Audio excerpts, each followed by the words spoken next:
მოგესალმებით, მე მარიამ ჩხიკვაძე ვარ, ეს კი ჩოხატაურის სათემო რადიო, მისი ხმა. შეგახსენებთ, რომ ჩვენი პროექტი ხორციელდება DVV International-ისა და გერმანიის საგარეო საქმეთა სამინისტროს მხარდაჭერით და მისი მიზანია ქალების გაძლიერება და გენდერული თანასწორობის შესახებ ცნობიერების დონის ამაღლება. დღეს ჩვენს გადაცემაში ვისაუბრებთ ელენე ახვლედიანის შესახებ და ჩვენი სტუმარი იქნება მსია კვინტრაძე, ჩოხატაურის მუნიციპალიტეტის სამხატვრო სკოლის მენეჯერი, რომელიც მოგცემს საშუალებას, რომ მიმოგზაუროთ ელენე ახვლედიანის სამყაროში და გავიგოთ მეტი მისი ცხოვრებისა და შემოქმედების შესახებ. მსია, მოგესალმებით, ძალიან დიდი მადლობა, რომ დავგეთმევთ და ამ მეტად საინტერესო საკითხზე გვესაუბრებით დღეს. მოგესალმებით, ჩემო კარგო. უღმესი მადლობა პირიქით, რომ მომეცით საშუალება ვისაუბრო უდიდეს ხელოვანზე. ეს არის უდიდესი ქართველი ხელოვანი, ჩემი აზრით, რომლის ბადალი თითქმის საქართველოს არ აყავს, ეს არის ელენე ახვლედიანი. ჩვენ ვამბობთ ანა კალანდაძეზე, რომ ის იყო პოეზიის დედოფალი და მე ვიტყოდი, რომ სახვითი ხელოვნების დედოფლად მოვყავს ამ შემთხვევაში ელენე ახვლედიანი. ის იყო არა მარტო მხატვარი, არამედ საზოგადო მოღვაწე და ყველა ადამიანის დამხმარე, ვისაც რა გასაჭირი ჰქონდა, ყველნაირ ასპექტში. კარგით, კონკრეტულად დავიწყებ იქედან, რომ ელენე დაიბადა კახეთში 1998 წელს. თელავში. შეძლებული ოჯახის შვილი იყო.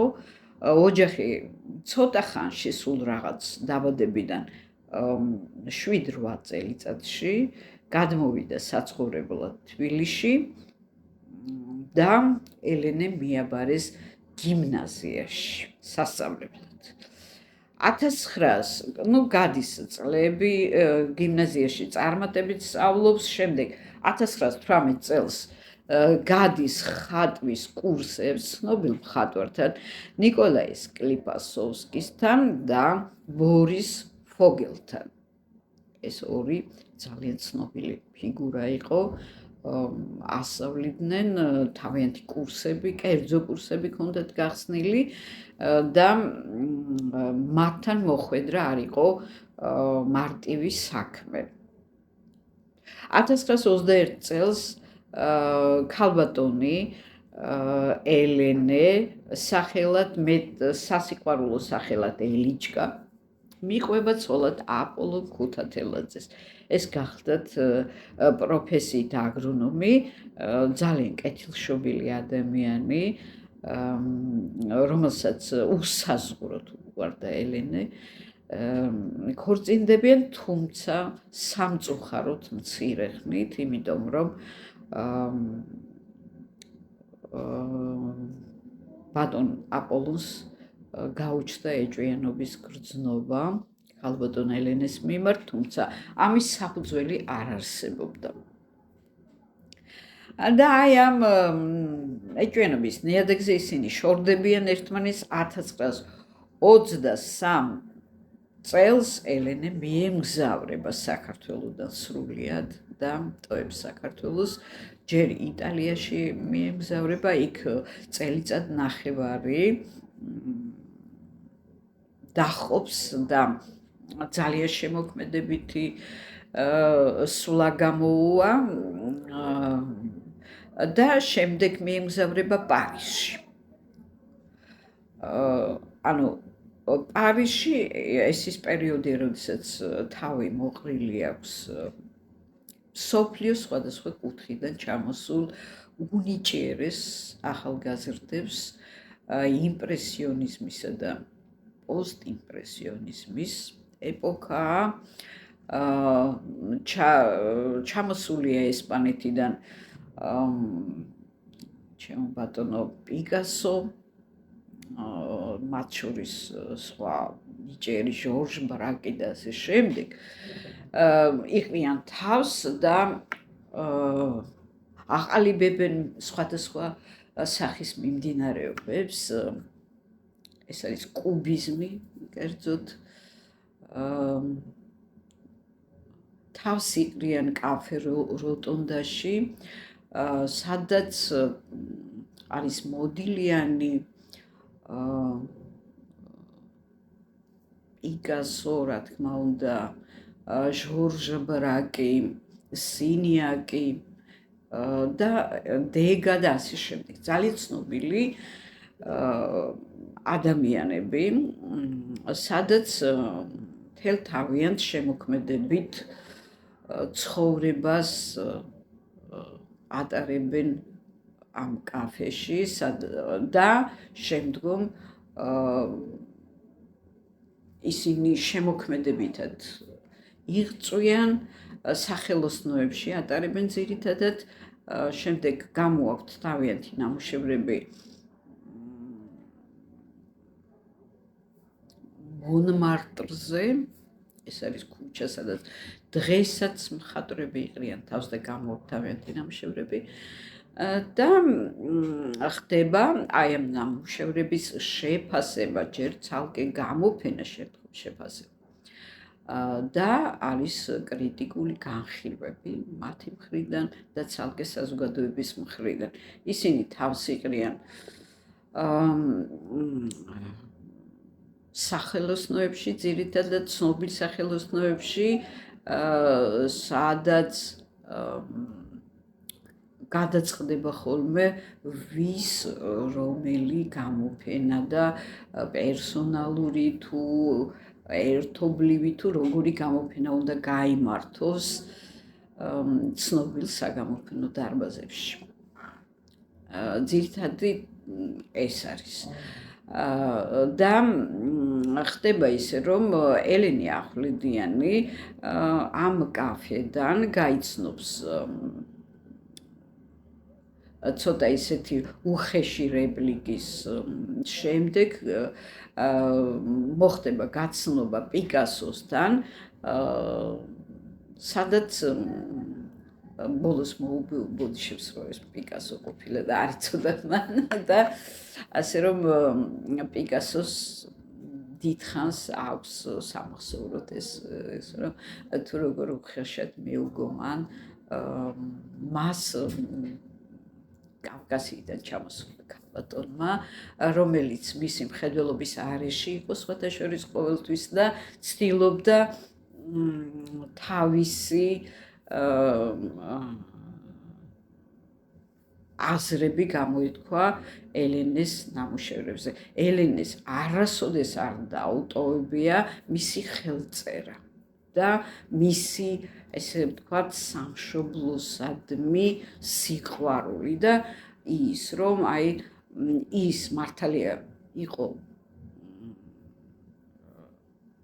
უცხო ქვეყანაში, საფრანგეთში, მაგრამ ის ხატავდა კახეთს, ხატავდა თბილისს, ხატავდა ზამთარსა თუ ზაფხულში და ასე შემდეგ. ხატავდა ძველ თბილისს, განსაკუთრებით მოხიბლული იყო ძველი თბილისის რიკულებიანი აივნებით და ძველი თბილისის ბოჰემური ცხოვრებით. 1927 წელს ქალბატონი ელენე ბრუნდება სამშობლოში, გამოფენას აწყობს სასტუმრო ორიენტში, იმჟამად არსებობდა ასეთი სასტუმრო და ძალიან შემოქმედებითად იღწვის უკვე ქართველ ხალხს დაანახა ელენემ, რატომღაც ეგონათ, რომ ელენე ჩამოიტანდა კუბისტურ ნამუშევრებს, პუანტელისტურ ნამუშევრებს და ასე შემდეგ, თუმცა ასე არ მოხდა, სრულიად ქართული ხელწერით, სრულიად თავისი ეროვნული, ესე თუ შეიძლება ითქვას, დამოკიდებულებით და სითბოთი და სიყვარულით გამთვარი ნამუშევრები ჩამოიტანა ახლებური დანახვით, რა თქმა უნდა და რაც ახსოვდა თითქმის, აი რომ გარხარ პეიზაჟის წინაშე და დაგიხატავს, აი ისე იყო დახატული კახეთი, ისე იყო დახატული ძველი თბილისის ხედები და ზამთარი თუ სხვადასხვა დრო. 1946 წლამდე დაუღალავად შრომობს ქალბატონი ელენე, მას მიენიჭება დამსახურებული მოღვაწის წოდება, საქართველოს დამსახურებული მოღვაწის წოდება, რომელიც ძალიან ცოტას თუ ქონდა რა, და თითქმის არავის და აი ამ წოდების შემდეგ ის უფრო ესე იგი შემართებით, უფრო მეტი ხალისით, მეტი ენერგიით შეუდგება საქმეს და მოღვაწეობას იწყებს თეატრში კოტე მარჯანიშვილთან. მაშინ, როდესაც დაიბარებს კოტე, გაკვირვებულია რა ელოდება ეს ადამიანი ჩემგან. ფიქრობს და ამას ხმამაღლა ეტყვის კოტე, თუმცა კოტე დაუმტკიცებს მას, რომ სწორედ მისგან ელოდება სასწაულებს და ასეც მოხდება. კოტე მარჯანიშვილთან მან ძალიან ბევრი სპექტაკლი გააფორმა. 72 სპექტაკლი გააფორმა. ანუ აი ამდენი იყვაცა რა, მართლა და მე ამბობდა, რომ არ მოველოდი ჩემი თავისაგან თუ ამდენი რამ შემეძლო და გამიკეთებინა ქართული თეატრისათვის. შემდეგ გადადის კინოშიც. ანუ არ კმარა ის, რომ თეატრში ამდენი ხანი იღვაცა, შემდეგ გადადის და აფორმებს ჭრიჭინას, ეთერის, შეწყვეტილი სიმღერა და ასე შემდეგ ფილმებს. ხო, საფრანგეთში ცხოვრებისას გაიცნო ქალბატონი ის მომენტი დამავიწყდა, ძალიან მნიშვნელოვანი მომენტი, რომელიც მისმა თვალებმა ისე დაატყვევა ეს ქალბატონი, რომ გადაწყვიტა, რომ მისი პორტრეტიც გაეკეთებინა და ძალიან დიდხანს იცნობდა, თუმცა სახელი და გვარი თითქმის არ იცოდა ქალბატონის და მე აღმოჩნდა, რომ ეს ქალბატონი იყო გრეტა გარბო, რომელმაც შეასრულა ფილმში ქალი კამელიებით არაჩვეულებრივი როლი, სამახსოვრო როლი, რომელიც იმდენად მოსწონდა ეს ფილმი შემდგომში. ელენეს რომ 118 ჯერ ნახა, ფილმი ნახა 118 ჯერ. აი წარმოიდგინეთ. აი იმდენად შთამაგონებელი და ცხოვრებისეული ფილმია. 1960 წელს ელენეს ანიჭებენ სახალხო მხატვრის წოდებას. 1971 წელს კი რუსთაველის პრემიის ლაურეატი ხდება. აი წარმოგიდგენიათ, ეს იყო რუსთაველის თეატრის ლაურეატობა, უდიდესი ჯილდო. აი ეს მართლაც ისეთი ჯილდო იყო, ერთეულებს თუ ხონდათ მაშინ და მიანიჭეს ელენესაც. და პარალელურად ის სამხატვრო აკადემიაში ასწავლის ელენე, სადაც წარდგენილი იქნა ეს, ეხლა უნდა ვთქვა, ესე იგი აკადემიკოსობაზე, ესე ხდება ხოლმე რა, აკადემიაში წარადგენენ ხოლმე წარმატებულ პედაგოგს და ლექტორს აკადემიკოსობაზე, რასაც სიცილით შეხვდა. სადაური აკადემიკოსი მე ვარ და ეს ამომშალეთ მაქსიიდანო.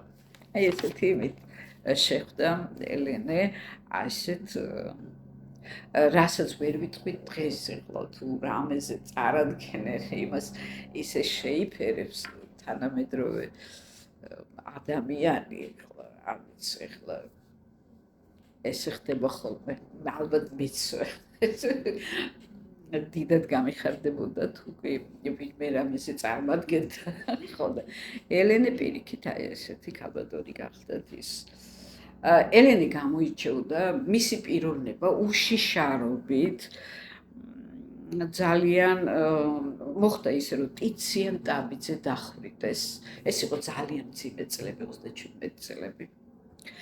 და იყო ესეთი დამოკიდებულება, ვის ოჯახშიც მოხდებოდა ესეთი ტრაგედია, მერე იმ ოჯახს არ უნდა გაკარებოდნენ. თორემ მერე ის ვინც მიეკარებოდა ამ ოჯახს, ანუ მოინახულებდა რამე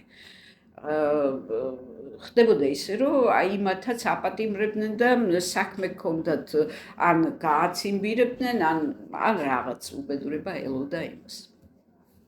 მიუხედავად ამისა, ერთი თანამეგობართან თავდასრებით მივიდა, მოინახულა ოჯახი, შემწეობა მისცა ოჯახს ფულადის ახსრით ელენემ და აბა ერთი ვინ ხართ დამხვიდეთ, აქავა რო არსად არ გავდივარო და აი ესეთი გულადი ადამიანი გახდათ. ხო, მაშინ როდესაც კიდე ეხლა რო თბილისის ძველი თბილისის ხედები არსებობს, ეს არის ქალბატონი ელენეს დამსახურება. უნდოდათ რომ აეღოთ მთლიანად ძველი თბილისი. გაეჩანაგებინათ, იქ ჩაერგათ კორპუსები და მიეცათ ესეთი სახე ამ ქალაქისათვის. ელენე დარბოდა იმისათვის, რომ ეს აზრი საერთოდ მოესპო, ხალხში მუსირებდა ესეთი აზრი, რომ გვექნება მრავალსართულიანი სახლები, კარგად ვიცხოვრებთ, უფრო კარგი ქუჩები, ისა ესა. ელენე ცდილობდა მის გადაფიქრებას და როდესაც ბულდოზერებიც კი მოიყვანეს, რომ ეს სახლები აეღოთ ხელგაწვდილი ესე, აბა გადამიარეთ. აი არსად არ მივდივართ, აბა გაბედეთ და გადამიარეთ მე. თუ იქნება ეს სახლები, მეც ვიქნები თუ არა და არც მე მინდა ვიყო. და მოკლედ აი ესეთი დამოკიდებულება ჰქონდა ელენეს აი ამ გადარჩენილ, რომელიც ახლა კოლორიტია და თბილისის ცოცხალიერსახეს უნარჩუნებს მის წარსულს და მის ახლანდელობასაც, აი ეს არის თბილისის ძველი უბნები, რომელიც ელენემ გადაარჩინა. და ესეთი, ეხლა რა თქმა უნდა, მას მისი მხარდამჭერი ეყოლებოდა და მარტო ელენე არ იქნებოდა, მაგრამ ელენე ერთ-ერთი და უპირველესი თაოსანი იყო აი ამ საქმეში. ხო,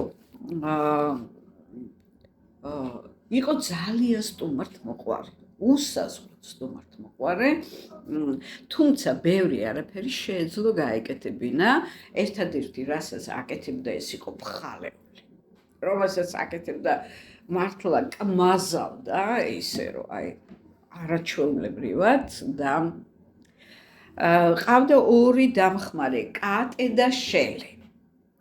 ესე ქურთები იყვნენ, რომლებიც მას ეხმარებოდნენ და მისი ერთ-ერთი დღე წვეულების წინ, ხალხის მოწვევის წინ იყო ასეთი. წავიდოდნენ ბაზარში, ცოცხალ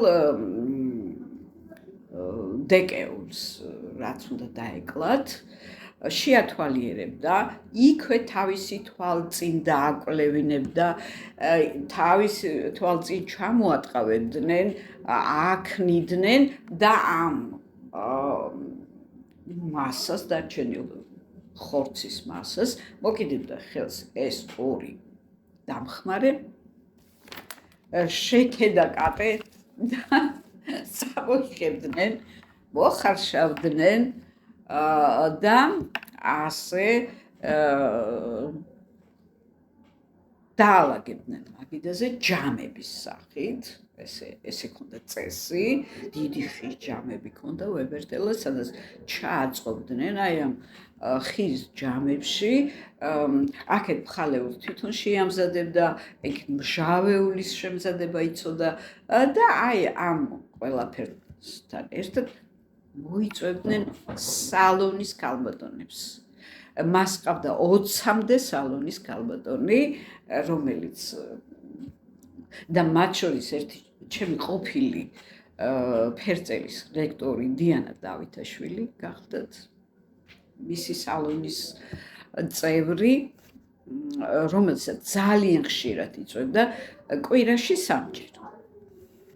მოიწვევდნენ, ისაუბრებდნენ ხელოვნებაზე, მერე გადიოდნენ თუ სადმე ახლო-მახლო ძველ თბილისში, თუ არა და დაიქირავდნენ მანქანას და გადიოდნენ ქალაქგარეთ და იქ აკეთებდნენ პლენერებს, ჩანახატებს, სადაც ცნობილია, რომ აი ამ ჩანახატებზე ბევრი ქალბატონი თავს იწვევს, რომ ის ელენესთან ერთად მოხდა ამ ჩანახატის გაკეთება. თითქმის აღარც არიან ეს ქალბატონები, მაგრამ ვინც არიან, ჯერჯერობით ალბათ ცოცხლებიც არიან, 20-25 ქალი, ხან ემატებოდა, ხან აგლდებოდა ამ ჯგუფს. ხო, და აი ესეთი მეორე იყო, არა მარტო გახყავდა პლენერზე, არამედ უზრუნველყოფდა ამ ადამიანებს საკვებითაც, ტრანსპორტითაც, მოკლედ ფუფუნებაში აცხოვრებდა მხატვრებს, ესე ჩემი აზრით, ასე ამას ქვია ფუფუნება, სხვა არ ვიცი. შემდეგ ძალიან მეგობრული ურთიერთობა ჰქონდა სერგო ფარაჯანოვთან. სერგო ვიცით, არაჩვეულებრივი უჯერესი ადამიანი იყო, რომელიც მათ თავისი სიტყვა თქვა ქართულ ხელოვნებაში მარტო სხვას რო თავი დავადებოთ. და სერგოს ჰქონდა ესეთი გამოთქმა, რომ თბილისი ეს ჩემთვის არის ელენე ახვლედიანი. აი ამ დონეზე, ამ დონის სიყვარული ჰქონდათ ერთურთის, ესე რომ ვთქვათ. და როდესაც ელენე შემდგომში გარდაიცვლება, ესე იგი პროცესიას წითელბაფთიანი ბატკნით და ბებერი მეზურნეებით მხოლოდ ეს გამოყოფს ამ რაღაცა განსხვავებული მასისაგან, რომელსაც მიაცილებდნენ, როცა მიაცილებდნენ ელენეს და საბოლოო განსასვენებლისკენ, აი ესეთი რიტუალით გააცილა ქალბატონი ელენე. ისნობდა მუსიკოს სვიატოსლავ რიხტერს. რიხტერი მუსიკოსი ხარ, ყველამ ვიცით, მაგრამ აღმოაჩინა, რომ თურმე რიხტერი თავისთვის ხატავს რაღაცებს, ხო და იმდენად მოეწონა რიხტერის ნამუშევრები, რომ ერთ მშვენიერ დღეს ელენეს ვებერთელას სივრცე, დიდი დარბაზი ეკავა გალერეა. ჩამოხსნა თავისი ნამუშევრები, ყველა აბსოლუტურად და რიხტერს გაუკეთა პერსონალური გამოფენა. აი ესეთი კაცოები. და უამრავი სხვა ურთიერთობა ჰქონდა თავისი ყოფილი ქმრის მეორე ცოლთან და ოჯახთან. სამწუხაროდ 37 წელში დახვრიტეს მისი მეუღლე, ყოფილი მეუღლე, მაგრამ ურთიერთობა იმ მეუღლესთან, მისი მეუღლის მეუღლესთან არ შეუწყვეტია და ვაჟთან, რომელიც ჰყავდა მეორე მეუღლის ხელში, უზრუნველყოფდა მას თანხით, უზრუნველყოფდა ყოველგვარი დახმარებით, რაც მას ესაჭიროებოდა. ავადმყოფობდაო და ხშირად ეხმარებოდა წამლებით. ურთიერთობდა ცნობილ მხატვრებთან, ქალბატონებთან, ქეთევან მაღალაშვილთან, ელენე ბაღდავაძესთან, რუსუდან ჯავრიშვილთან და ასე შემდეგ. მისი ცნობილი ნახატებია ქართული ნატურმორტი, პარიზის კუთხე, მუშათა უბანი, თელავი, წარმავალი თბილისი, კახეთი, ზამთარი. ძველი დუქანი, ზამთარი თბილისში, ზამთარი სიღნაღში, შატილი, ძველი თბილისი, სახლი კლდეზე, იმერეთი, ჯვარი, ფასანაურის მიდამოები, კახეთის პეიზაჟი, ასე შემდეგ და ასე შემდეგ. ძალიან, უამრავი ნამუშევარი აქვს. მე მაქვს აგრეთვე მისი კრებული, რომელიც ქეიფი გზაზე და ასე შემდეგ. ძველი თბილისი. რატომღაც ამ ნახატს უწოდებენ მზის დაბნელება საქართველოში. არ ვიცი რატო შეარქვეს. ეს ნამდვილად დღემდე ვიძიებ, რატო შეარქვეს ამ ნახატს ეს მზის დაბნელება. თუმცა ალბათ ამ თეთრ შტრიხებში ჩასმული კონტურების გამო. თავისთავად მუქია ნამუშევარი და ის არის შტრიხები, თეთრი შტრიხებით გამოყოფილი. ეხა განსაკუთრებულად რითი განსხვავდება თქვენ მითხარით, რომ კითხეთ რითი განსხვავდება. ყველა ნახატი, რომელიც გინდა ნახოთ, ვერ იფიქრებთ, რომ ქალმა დახატა. იმდენად ძლიერი შესრულების მანერა, ხელი, მკვრივი, რაღაც მამაკაცური და ესე რომ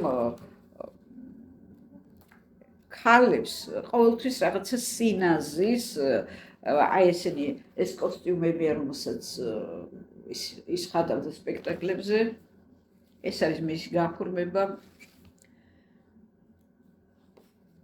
სპექტაკლისა. ხო, ეს პეიზაჟი. რაღაცა თითქმის ესეთი ხელწერა პირველად მან შემოიღო საქართველოში. ასე არავინ არ ხატავდა. ესეთი ზამთარი და ეს არის პარიზის უბანი. და ერთი სიტყვით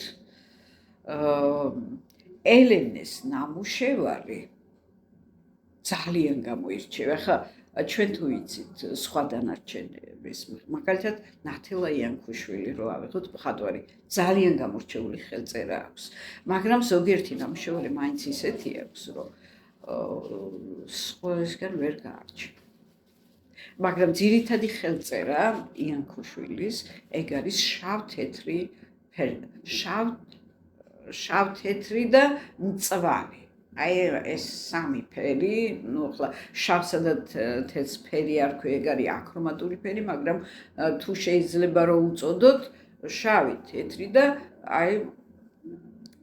მწვანე. ძირითადად მწვანე. რატომ მწვანე და არა ლურჯი და არა ვთქვათ, ხო, ეს არ ვიცით. მას ეს იქონდა ამორჩეული და ესეთი ფერებით ხატავდა და ძალიან მინიმალურად დაყვანილი სხვა ფერები. ანუ ძირითადად ფერმწერი მიდის ყიდულობს სამი ფერის საღებავს და ამით აკეთებს ფერწერს, მაგრამ საოცარ ფერწერს. ხო, ეს გამორჩეული ხელწერა აქვს მაგადამის. ხოლო ეს ყველაფერს იყენებს აბსოლუტურად და ესე რომ ვთქვათ, ამღერებს ფერებს.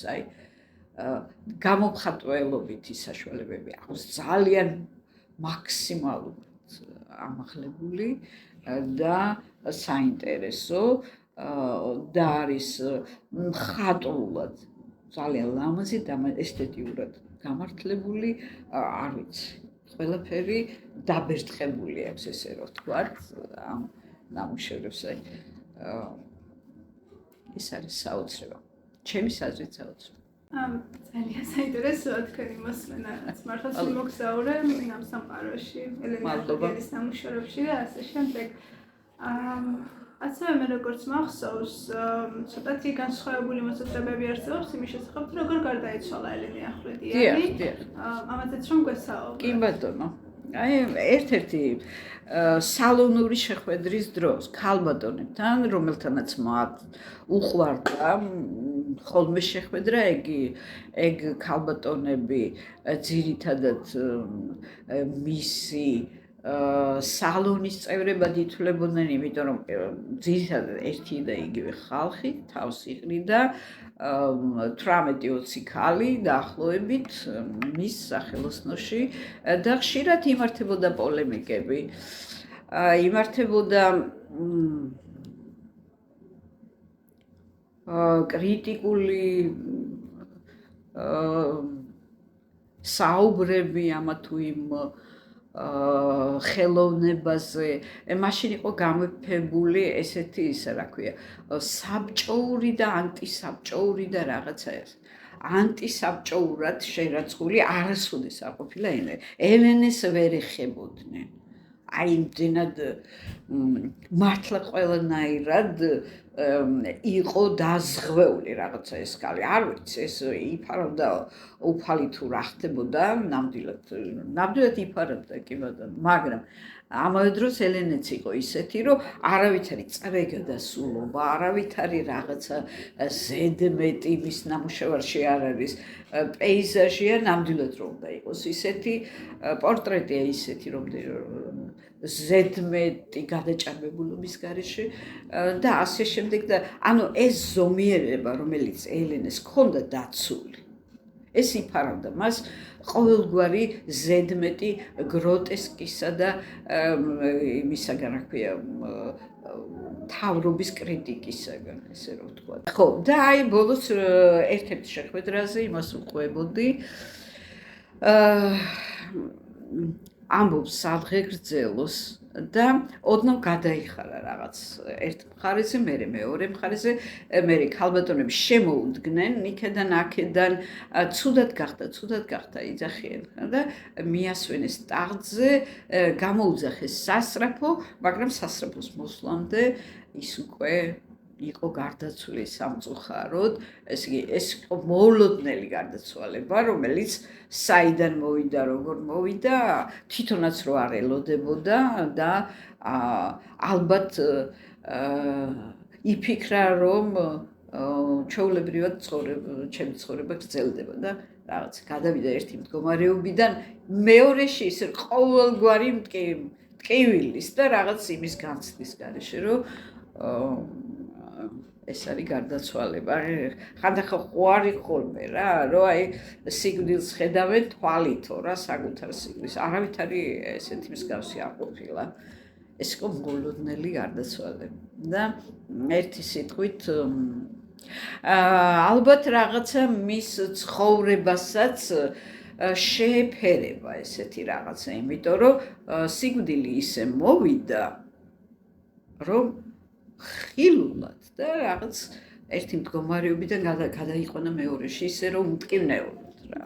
ისე გარემოში სადაც ყოფნა უყვარდა. ხო, სადაც ყოფნა უყვარდა, აი სწორედ საქმეც ამაშია, ხო. ხო, და არსებობს სხვადასხვა ვერსიები, თითქოს სიტყვის თქმისას გარდაიცვალა, არაფერი ეგ იყო იმ სალონში, სადაც მისი საყვარელი ქალბატონებთან ერთად ისხდა და იჯდა და ერთ სიტყვით ესე მოხდა ახსოვს. ძალიან დიდი მადლობა ქალბატონო მზია. განსაკუთრებით მადლობა იმისთვის, რომ ჩვენ არა მხოლოდ ახლა შემოქმედებას შევახეთ და მის ნახატებს, არამედ მისი პიროვნებაც გამოვკვეთეთ, რასაც არ ვსწავლობთ ხოლმე ასე აქტიურად არც სკოლაში, არც სხვაგან და ეს ვფიქრობ, რომ განსაკუთრებით საინტერესო იქნება ჩვენი მსმენელისთვის. მადლობა პირიქით, რომ მომეცა შესაძლებლობა. ცოტათი მაინც რაღაცა ესეთი გადახვევა, განხილვა გავაკეთე, რომელსაც ალბათ ესე ახლოს არ ვიცი აკეთებს თუ არა ვინმე, მაგრამ ყოველ შემთხვევაში სწორედ აქ ვხედავ ადამიანის ისეთ მხარეებს, რომელიც მერე მას გასდევს მის სინდის ნამუს, მის ადამიანობას გასდევს წითელ ხაზად. და რაშიც მე ვიცნობ ადამიანს პატარა ნიუანსებში. არ არის აუცილებელი, მან გააკეთოს რაღაც გრანდიოზული საქმე, და რაღაც იმ გრანდიოზულიდანაც რა თქმა უნდა კაია თუ გააკეთებს რაზეა ლაპარაკი, მაგრამ პატარა ნიუანსებშიც კი გასულ საუბარში ისიც კი ვახსენებ, რომ ლევ ბაიახჩევს მისცა მან შესაძლებლობა ქონოდა სახელოსნო საკუთარი, რომელიც შევარდნაძესთან ურთიერთობით მოიპოვა. ანუ იქამდე მივიდა საქმე, რომ შევარდნაძე ჩაერთო ამ საქმეში და გადასცა მართლაც ელენეს თხოვნით, გადაეცა მას სახელოსნო და აი ესე იღწოდა მხატვრებისთვის და ესეთი გული და ამ დამოკიდებულებით იყო ყოველთვის როგორც ბებიაშვილიშვილებს რაღაცა ისე უყრიდა თავს ამ ყველაფერს და აი ამ სიყვარულში ესე რომ ვთქვათ ჩაიკარგა ეს ადამიანი და კი არ ჩაიკარგა პირიქით ამახლდა ესე რომ ვთქვათ. მადლობა რომ ელენა დაგვანახეთ როგორც კარგი მხატვარი და არამხოლოდ როგორც კარგი მხატვარი, რაც ისედაც ვიცით, არამედ როგორც კარგი პატრიოტი და როგორც კეთილშობილი ადამიანი. დარწმუნებული ვარ, მართლაც დიდი სიამონება იქნება, როგორც ჩემთვის იყო ჩვენი მსმენელისთვის თქვენი მოსმენა. დიდი მადლობა. მადლობა სულ ჩვენს მსმენელსაც, შევხვდებით შემდეგ გადაცემაში ახალი თემებითა და ახალი სტუმრებით. გაიხარით, დროებით.